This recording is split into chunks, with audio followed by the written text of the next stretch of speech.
Bonjour, je vous présente aujourd'hui une cigale en origami qui a été dessinée sur un tissu préalablement grâce à une planche lumineuse et sera ensuite montée sur un tambour où la broderie sera faite entièrement à la main. Donc j'ai relevé déjà le dessin que j'avais fait sur un papier, je l'ai retransféré sur mon tissu à l'aide d'un stylo qu'on appelle friction qui s'enlève ensuite au repassage à chaud sans aucun problème.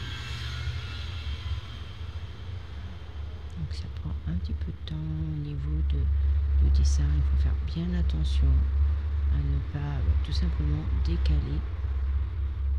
Une fois que cela a été fait, on installe sur le tambour en faisant attention à bien centrer le tissu et en serrant tout doucement pour être sûr que le serrage soit bien fait. À l'arrière, j'ai mis une feuille, ce qu'on appelle un magic paper. C'est une feuille assez souple, autocollante, comme vous pouvez le constater, qui va permettre un bon maintien au niveau du tissu lors de la broderie, pour éviter que le tissu se fouisse. Et voilà, maintenant on n'a plus qu'à choisir les couleurs. Alors j'ai choisi des couleurs qui rappellent le lin pour faire la cigale en origami en dehors de la petite lavande à l'intérieur qui sera bleue.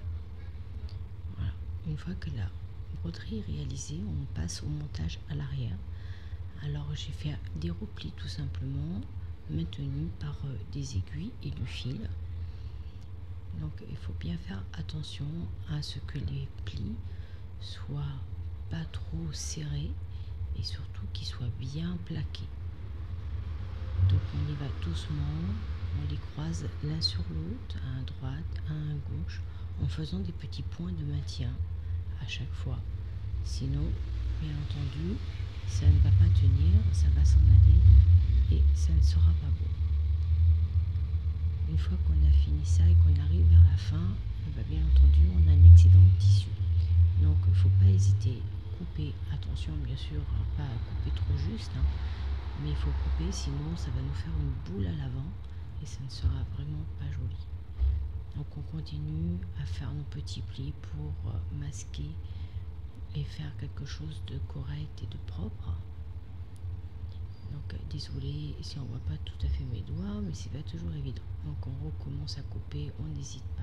À la fin, on fait un petit repli carré pour mettre la couture, le tissu frangé un petit peu sur le dessous pour bien le tenir, et on repique tout doucement tout le tour du tissu qui a été replié en carré.